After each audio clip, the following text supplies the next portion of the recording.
this video, I will show you how to embed video in Adobe Acrobat. So first, go to Acrobat here and then click on Edit. As you can see, click on See More. Go ahead and click on Video and then drag it here. And once you see these, click on Browser and choose the file of the MP4 file. Here, I will click on this and click on Open and click on Show Advanced option. And here, click on Create a Poster. So here, you can create a thumbnail. So choose the JPG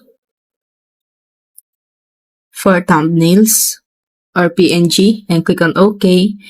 And that's it, you have a thumbnail, and click on it to see the video. So in my case, it's connecting, and that's it.